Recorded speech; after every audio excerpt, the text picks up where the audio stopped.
About the $3 million, I've made a decision to divide it between my mom and me. This decision came shortly after my father's funeral. Jack, after perusing the inheritance documents without seeking permission, remarked to me, "Kelly, don't be too greedy." Oh, finally I can quit my job, I thought. I have to thank that doddering old man. Doddering old man? Are you talking about my dad? I inadvertently blurted out, disregarding my confusion. Jack and my mother-in-law enthusiastically discuss plans to buy a new car and go shopping. Faced with this unexpected turn of events, I could no longer contain my emotions. I was on the brink of exploding. Burdened with household chores, I asked for money, and to top it off, they insulted my father. I didn't want to live with Jack and my mother-in-law anymore. Suppressing my anger, I forced a smile and replied, "Sure, feel free to use the money as you and my mother-in-law please." I am Kelly Cohan, a 38-year-old housewife working alongside my husband. My parents were doctors who ran a well-reputed clinic in our hometown. As an only child, I was showered with love. After graduating from the School of Pharmacy, I secured a job at a major pharmaceutical company. Although my parents were disappointed I didn't become a doctor, they respected my decision. 10 years ago, my mother unexpectedly died in an accident, leaving me and my father devastated. During those difficult times, Jack, then my boyfriend, supported me. We met through a mutual friend, and 2 years after my mother's passing, Jack proposed. Jack was an ordinary salaryman in the food and beverage industry. Despite earning significantly more, I believed we could overcome any difficulty and be a happy couple. My father was overjoyed when I told him about our engagement. "I've heard how Jack supported you, Kelly. Thank you so much. Please continue to take care of her," he said. Facing my father, Jack stood straight and promised, "I will make her happy." Standing next to Jack, I was enveloped in feelings of happiness. The following week, we went to Jack's family home to announce our marriage. His mother, with flashy makeup and divorced from Jack's father, evaluated me rudely. "Marriage, huh? You're Jack's choice, are you? Isn't she a plain choice for you? And she's older, right? Wouldn't a younger and prettier girl be better for you?" Jack quickly retorted, "Mom, you know M Pharmaceuticals, right? Kelly works there. Her father is a doctor and runs his practice." I expected Jack to praise my character, but instead, he emphasized the financial advantages. Hearing this, his mother's expression changed to one of satisfaction. "Oh, Jack, you should have told me such important things earlier. That changes everything. I happily approve of the marriage. Nice to meet you, Kelly. Thank you." After gaining approval for our marriage from Jack's mother, Jack was overjoyed. However, I couldn't shake off a sense of unease. Despite things going smoothly in our decision to get married, when we were about to register our marriage, my father, a doctor and real estate investor, gifted me an apartment in a luxury building in New York City. I told Jack, "Dad has given me this apartment as a wedding gift, but it's our new home. Let's live here happily and peacefully together." Jack smiled happily, and thus our married life began. However, after getting married, I realized something unsettling. Jack, who had lived with his parents until then, was almost incapable of doing household chores. He couldn't cook, didn't know how to use the washing machine, and showed no interest in learning. He would leave his garbage scattered around, not bothering to throw it away. While I wanted to diligently share household responsibilities, Jack's careless attitude increased my dissatisfaction. In the first year of marriage, I took on all the household responsibilities despite some complaints, given that we were still in the honeymoon phase.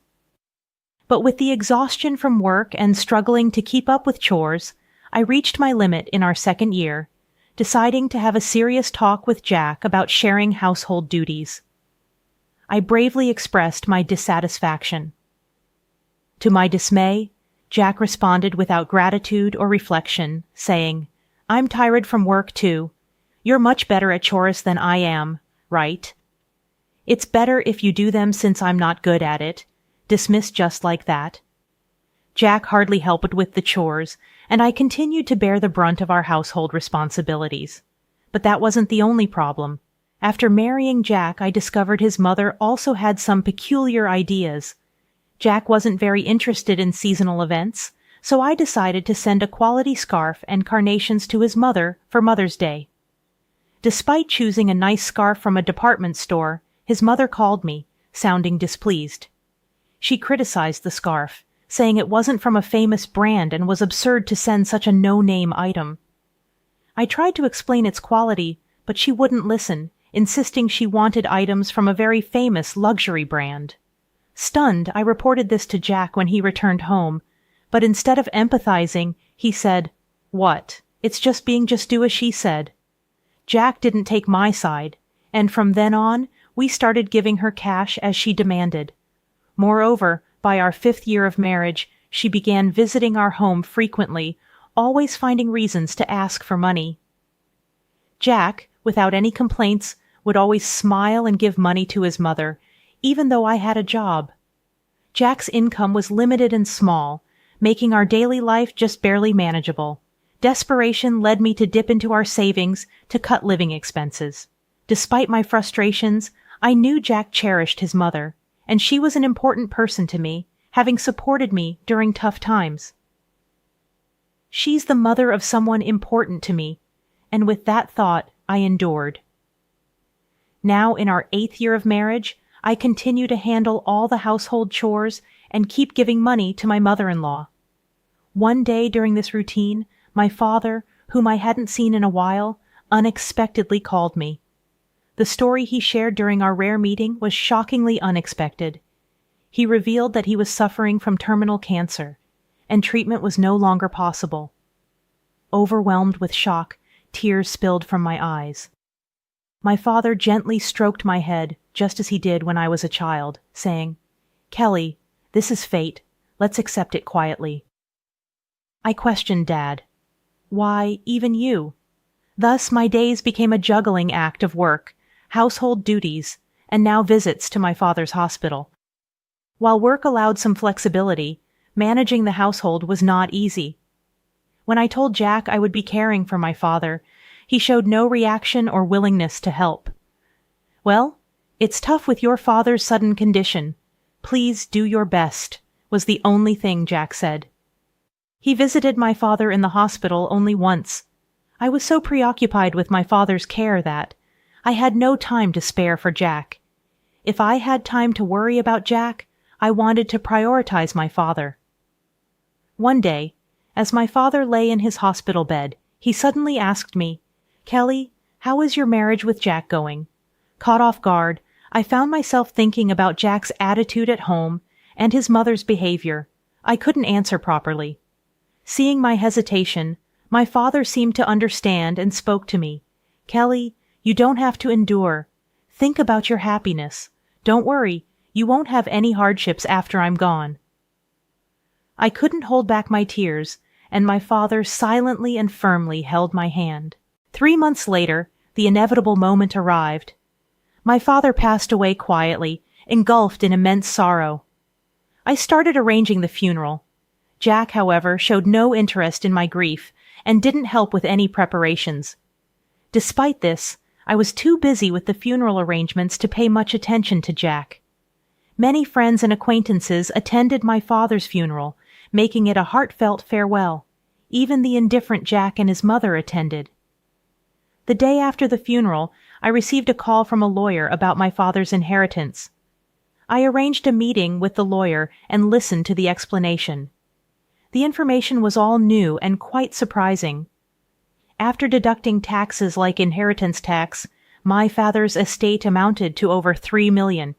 He had not only earned income as a doctor, but also made real estate investments, leaving behind such a vast fortune, all of it to be inherited by me, his only daughter, wrapped in surprise and gratitude yet trembling at the thought of handling such a huge amount of money. I proceeded with the inheritance process. After returning home, I spread out the documents received from the lawyer on my desk, reading through them. Exhaustion overwhelmed me, and I ended up dozing off on the sofa for a short while. When I awoke, I heard the cheerful voices of Jack and his mother from afar. "Huh, Jack and Mother too? When did you come?" As I spoke, Jack approached me with a beaming smile, saying, "Yes, Kelly, well done." Confused by his sudden excitement, I noticed the documents in Jack's hand.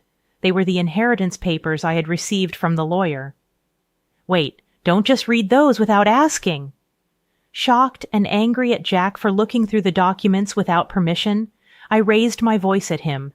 However, my mother-in-law, unconcerned, happily chimed in, "Wow, an inheritance of $3 million, isn't that amazing? Now we can live comfortably for the rest of our lives." Confused, I couldn't understand why my mother-in-law suddenly said that. Then Jack turned serious and continued, "By the way, about this $3 million, I decided that it will be split between me and my mom. It was right after my father's funeral." Jack, having looked at the documents related to the inheritance I was supposed to receive without permission, said to me, "Kelly, don't be too greedy. Oh, now I can finally quit my job. I have to thank that doddering old man." "Doddering old man? Are you talking about my dad?" I accidentally said it out loud. "Well, anyway, let's proceed with the inheritance process and get the money into our joint account as soon as possible." Ignoring my confusion over this sudden turn of events, Jack and my mother-in-law were excitedly talking about buying a new car and shopping. At that moment, I couldn't hold back my emotions any longer. I was on the verge of exploding, being burdened with household chores, asked for money, and to top it off, they insulted my father. While holding back my anger, I replied with a forced smile, "Sure, use the money, you and my mother-in-law, please. As you wish." Hearing this, my mother-in-law, seemingly satisfied, said cheerfully, "That's the spirit, Kelly, quick to agree. Now, make sure you work hard and earn money. I don't want our savings to decrease, so work hard." I just nodded and pretended to listen to her selfish words. Afterward, Jack and my mother-in-law began living as if they had lost their minds, consuming money lavishly. Jack quickly quit his job, and my mother-in-law practically moved in with us, staying at our house constantly. They would leave in the morning, returning with luxury brand items they had splurged on. The 3-star restaurant we went to today wasn't as great as I expected. Yes, it was a bit underwhelming for us, the sophisticated ones. They had conversations as if they had become wealthy celebrities while dumping all the housework on me, as if I were a maid. Jack seemed to think my father's inheritance would come through immediately. He carelessly withdrew money from our joint account, and my savings of $100,000 dwindled rapidly. When I protested their excessive spending, Jack just laughed it off. "What are you talking about? Isn't $3 million coming soon? Then this kind of spending is no big deal." I warned him. I've already stopped it. But Jack completely ignored me. Then, a month later, Jack and my mother-in-law suddenly left for a trip to Hawaii. I wasn't invited and was left alone at home. After seeing them off, I decided to take action. About a week later, while I was relaxing at home, I heard a loud knock on the door. Wondering what was happening, I glanced at the intercom monitor and saw Jack and my mother-in-law, both dressed in aloha shirts, standing at the front door. What do you want?" I asked calmly and coldly. With anger, Jack yelled, "What are you even talking about? Why won't the door open?" Seeing Jack and my mother-in-law confused as to why the door wouldn't open, I confidently answered through the intercom, "Well, I changed the locks on the door, so of course it won't open." "What? Why?" Jack exclaimed. "Let's talk over this calmly at the nearby cafe. Please go ahead. I'll join you shortly," I suggested. Jack and his mother, after shouting in front of the entrance, seemingly realized it was futile and soon headed to the cafe. Once I confirmed they had left, I made my way to the cafe. Arriving there, I saw Jack and his mother, who had arrived earlier, waiting in a state of fury. "Hey, what's this about? Did you change the locks? Hand over the new keys right now," Jack demanded. "There's no need for me to give you the new keys. You both need to leave that house." I calmly told Jack and his mother, facing a visibly angry Jack. I presented a piece of paper. It was a divorce petition I had already filled out. Divorce? You're serious about divorcing me? His mother was equally shocked and bewildered. Kelly, why has it come to this? I spoke quietly to the two who were panicking and flustered. By the way, you've been spending lavishly every day. Are you sure your finances are okay? What money? Of course it's fine, Jack retorted vehemently, spitting as he spoke. Your father's inheritance is coming, right? There should still be over $50,000 in our joint account. Look, I'll show you right now. Saying this, Jack took out his smartphone and opened the banking app to check the account. At that moment, his expression changed abruptly. What? What's this? Why is the money gone? It was there just the other day, Jack exclaimed. Hearing Jack's words, his mother also hurriedly looked at her phone, her face showing confusion. I revealed the truth to them as they were panicking, not understanding the situation. Of course it's gone. I'm divorcing you, so I moved that $50,000 to my account as part of the property division. What do you mean? Jack's face turned to anger for a moment, but then he smirked as if remembering something. Fine, I'll divorce you, then transfer the inheritance you got from your dad right away. After all, property acquired during the marriage is split half and half in a divorce, right? Well, you might be misunderstanding something, I replied. Why didn't you know the inheritance I received, even though it was during our marriage, doesn't count for property division? There was a moment of silence between us. Then Jack and his mother's expressions changed drastically. Perhaps they truly believed they would receive part of my inheritance. I was just astonished, and could only sigh in disbelief. No, that can't be true. That's impossible. Her face turned red with a mix of denial and anger. Please check for yourself, I said mockingly. Jack started frantically searching on his smartphone. It says here, property inherited by one spouse from a parent is considered separate property. Therefore, it's not subject to division and can't be split between the spouses. What? Seriously? His mother, too, looked at the screen in shock. Then Jack approached me, pleading desperately. Kelly, please don't divorce me. I have no savings and no job. How am I supposed to live if you divorce me? Faced with Jack's pleading, I spoke to him clearly and firmly. What are you talking about? Take responsibility for your actions. I will never forget how you both treated me. I'm divorcing you. I'll go to court if I have to.